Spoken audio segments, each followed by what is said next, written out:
par mes propres efforts. Mais le Christ m'a tendu la main et m'a libéré de mon joug. Désormais, la louange ne quittera jamais ma bouche. Jova.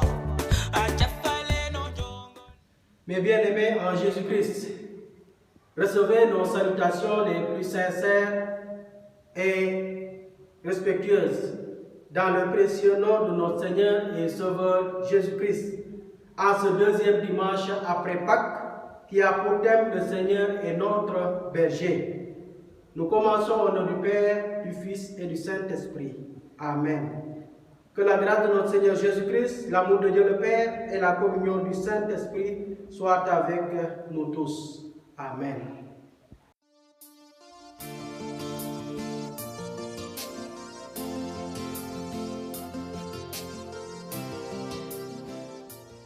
Première lecture dans Ézéchiel, le chapitre 34, à partir du verset 11 jusqu'au verset 16. Car ainsi parle le Seigneur l'Éternel. Voici, j'aurai soin moi-même de mes brebis et j'en ferai la revue. Comme un pasteur inspecte son troupeau quand il est au milieu de ses brebis éparses. Ainsi, je ferai la revue de mes brebis. Je les recueillerai de tous les lieux où elles ont été dispersées au jour des nuages et de l'obscurité. Je les retirerai d'entre les peuples. Je les rassemblerai des diverses contrées et je les ramènerai dans leur pays. Je les ferai paître sur les montagnes d'Israël, le long des ruisseaux et dans tous les lieux habités du pays. Je les ferai paître dans un bon pâturage et leur demeure sera sur les montagnes élevées d'Israël. Là, elles reposeront dans un agréable asile et elles auront de grands pâturages sur les montagnes d'Israël. C'est moi qui ferai paître mes brebis et c'est moi qui les ferai reposer, dit le Seigneur l'Éternel. Je chercherai celle qui était perdue, je ramènerai celle qui était égarée, je penserai celle qui est blessée et je fortifierai celle qui est malade. Mais je détruirai celles qui sont grasses et vigoureuses. Je veux les paître avec justice. Parole du Seigneur Tout-Puissant.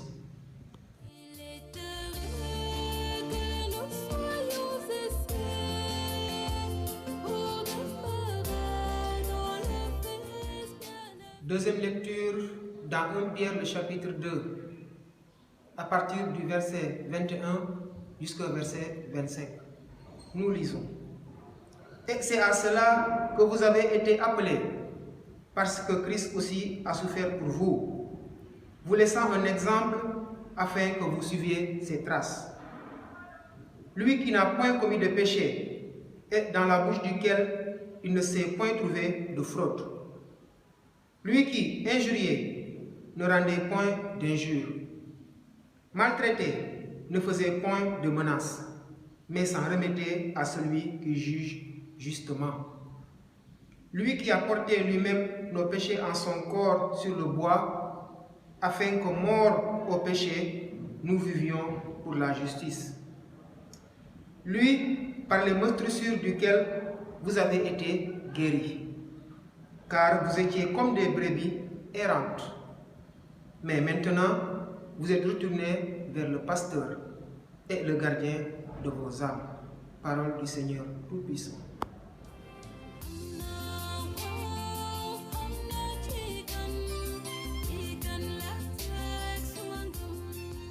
L'évangile de Jésus-Christ selon Jean, le chapitre 10, du verset 11 au verset 16.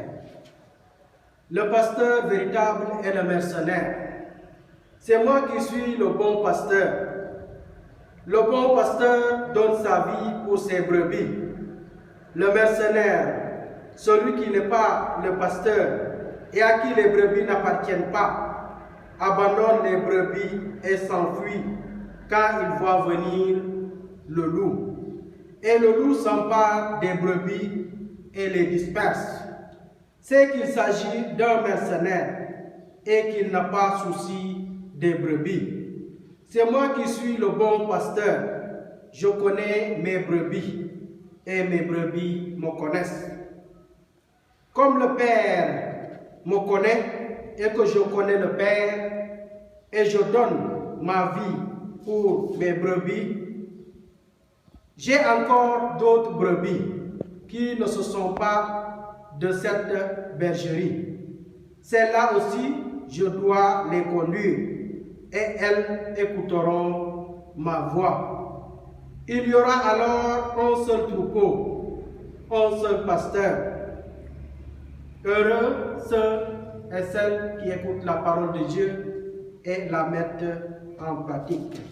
Mes bien-aimés en Jésus-Christ, Jésus qui est venu pour que les croyants vivent en plénitude, a sacrifié également pour eux sa propre vie. C'est à cause de ce trait qui le caractérise entre tous les pasteurs et qui l'oppose aux voleurs et aux mercenaires qu'il est par excellence le bon pasteur. À l'inverse du mercenaire, Jésus est le pasteur des brebis qu'il a reçues du Père et qui lui appartiennent. Il ne les abandonne pas, ni ne s'enfuit quand vient le danger. Il veille sur elles, et aucune d'elles ne se perdra, sauf celui qui devait se perdre. Si peu avant sa mort, elles se dispersent, Jésus pourtant offrira sa vie pour elles, et par sa mort, il réunira dans l'unité les enfants de Dieu dispersés. Vraiment, à la différence du mercenaire, Jésus a souci de ses brebis et nul ne peut les arracher de sa main. Mes fidèles auditeurs, il y a entre Jésus et les chrétiens une connaissance réciproque, fondée sur la connaissance réciproque du Père et de Jésus par la foi. Les chrétiens connaissent Jésus en reconnaissant qu'en lui Dieu se révèle et ils découvrent Dieu en Jésus parce que Dieu précisément se révèle à eux en Jésus qui, le premier, les connaît. Par la foi, le croyant découvre Dieu en Jésus en même temps qu'il est connu et découvert par Jésus. La foi est don, rencontre, relation personnelle. Cette connaissance mutuelle est une connaissance d'amour.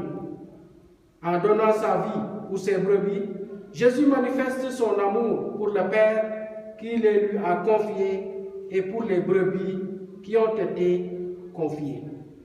Connaître Jésus et le Père, c'est connaître et expérimenter également cet amour. Jésus possède d'autres brebis à lui donner par le Père, qui sont les chrétiens issus du monde païen. Il lui faut les conduire, à la fois en se faisant écouter d'eux. Sa mort est la condition préalable à la conversion des païens. Des Juifs qui l'auront suivi et des païens qui seront convertis, se fera alors un seul troupeau dans la foi en un seul pasteur. L'unité des chrétiens est un don, une promesse, fruit de la mort de Jésus, de sa prière et de son œuvre de révélation. Elle est aussi une tâche à accomplir, un but à poursuivre, jamais atteint.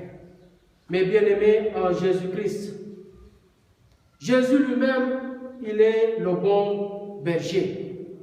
Le mot grec traduit par bon, ici, suggère à la fois la compétence et la bienveillance.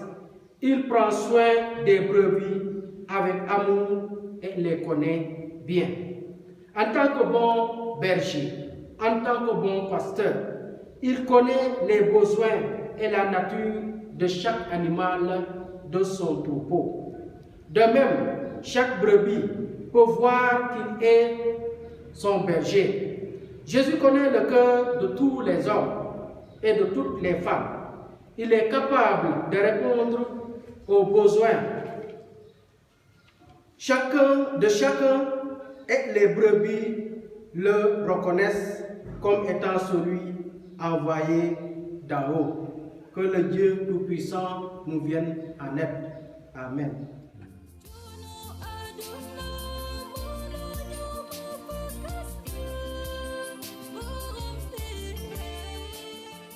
Mes bien-aimés en Jésus-Christ, nous savons tous que le monde est en train de traverser des moments très difficiles dus à la pandémie du coronavirus. C'est pourquoi nous allons continuer toujours à intercéder pour que le Dieu Tout-Puissant, pour que le bon berger nous vienne en aide, tout en respectant aussi les barrières et les gestes pour vaincre le Covid-19. Nous allons prier le Seigneur. Seigneur Dieu trois fois saint, nous te rendons grâce car ton amour ne s'arrêtera jamais et ton alliance n'aura point de fin. Merci Seigneur de cette opportunité que tu nous as donnée pour que nous puissions parler en ton nom, pour que nous puissions te louer, pour que nous puissions magnifier ton Saint-Nom. Seigneur notre Dieu, notre Père, nous te prions en ce jour Seigneur pour que tu éradiques à jamais cette pandémie qui gangrène toute l'humanité. Père, le moment est venu où nous voulons nous confier entre tes mains pour que tu sois à notre secours, pour que tu